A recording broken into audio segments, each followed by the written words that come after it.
Everybody, Brian King here. A little bit late here because I just noticed something really cool that Facebook added to my Facebook Live, and that is screen share. And I wanted to test it out to make sure it worked before I went live, and it does. So I'm going to be showing you something in just a minute here. But first I want to ask you a question. What inspires you?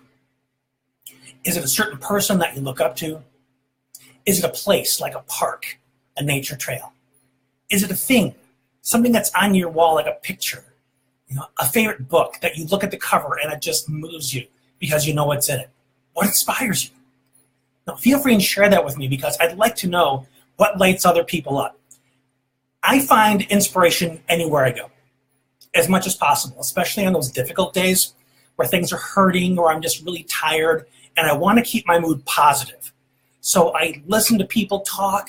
I look around me for a squirrel jumping up a tree, whatever it is that just helped me feel more positive in that moment. So inspiration is everywhere.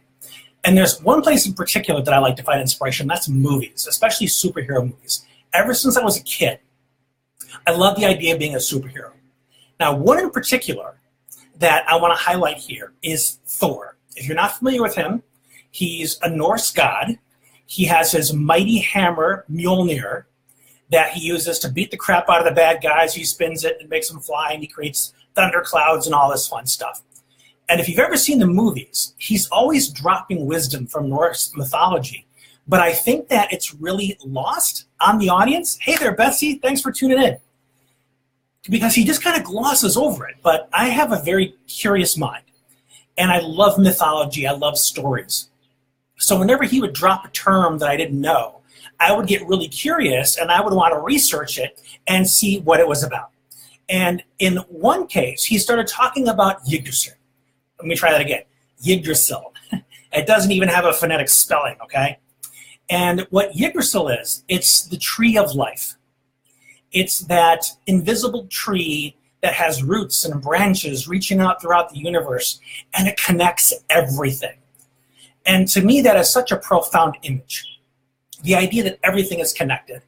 On a planetary scale, you see the orbits of the planets, you see the movement of the stars, and everything seems to be moving in concert, as though they're all connected to one thing that's just kind of moving. If you think about a tree that's swaying in the wind, and all the leaves on the very ends are moving along with it, that's Yggdrasil, okay? And the idea that we're all connected is very important to me, but because of my raging ADHD, and my shiny object syndrome, and my really lousy memory, it's really easy for things to slip my mind, like anybody with ADHD. So I surround myself with little reminders of everything that I've decided is important for me. And that includes making lists, having little pop-up reminders on my calendars, things to interrupt me and say, hey, Brian, this is what you said is important. Well, in terms of Yggdrasil, I want to make sure that I'm always present with the idea that we're all connected, because that compels me to remember to be of service and remember that it isn't about me, it's about we. So I came up with this really cool way to remind myself. I got myself a ring with Yggdrasil on it, and I'm going to use the screen share if it'll let me. Great, it turned itself off. Anyway, I happen to be wearing it now so I can show you on the camera. That's my Yggdrasil ring. You're probably not going to be able to see it as clearly and as much detail, but it's really, really cool because it's on my hand all day long and I can feel it. So whenever I look at my hand, I'm like, oh yeah, we're all connected. And just that little prompt, that little reminder keeps me present with that idea. It's also a really cute piece of jewelry I like looking at too. So some people would say, oh man, that's ridiculous. If it was really important to you, you'd remember it. Okay, that's what's one of the problems with ADHD. We can say it's important, but if we don't have some way to make it sticky, because our minds aren't automatically sticky, they're more like Teflon. You ask us to do something, you ask us to remember, we're like, oh, don't worry about it, I got it. Slip right off. And you might as well not have told us. So having these reminders is key, and the ring is one of mine, of something that is a really important virtue for me. To remember that we're all connected and that what I do impacts everybody else around me, like the tree that's swaying in the universe. One branch shakes, the rest shake. So this isn't just, a clever little picture. It isn't just some cute little story from mythology. It is a meta program. It's a meta concept that really shapes the way you look at reality. Something simple like that. And I got it from a flippin' superhero movie. Okay? So you can find these things anywhere if you're looking for them. We often tend to be very narrow in what we consider a valid source of inspiration. We like to go to the book for our respective faith.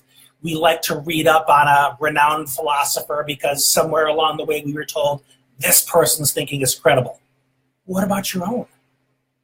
What about your own power of observation?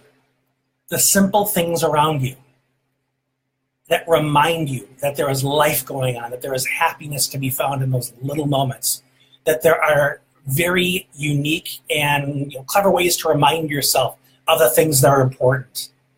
So I wanted to share these thoughts with you today because you're part of my community.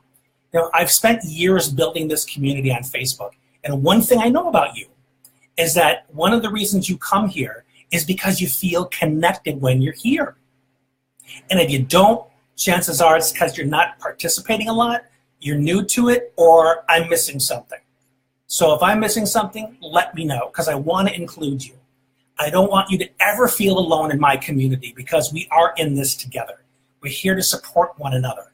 I'm not just here to share cute things and hope that people share it. I'm here so that you feel better. You feel like you matter. You feel like you belong. That's the whole purpose of what I do on Facebook. And I want you to feel that too. In fact, I also have this program. For those of you who want to take it a step further, I have this program where people are not only connected, they love each other. They take care of each other in a way that's really a thing of beauty. But you got to see it to understand it. And the place to see it is in my Resilience Warrior program. And you can find that at resiliencewarriors.solutions. I'll put the link in the description. But for the most part, I just wanted to share this observation with you and hope you find something of value from it. And if you do, please share it along because I'm hoping that other people can benefit from this too. And if you want to share your inspirations, share your thoughts or comments, please do. I want to talk to you. I want to get to know you. And thank you, all of you who tuned in. I really honor your time and your attention, and I value you. This has been Brian. We'll talk again soon.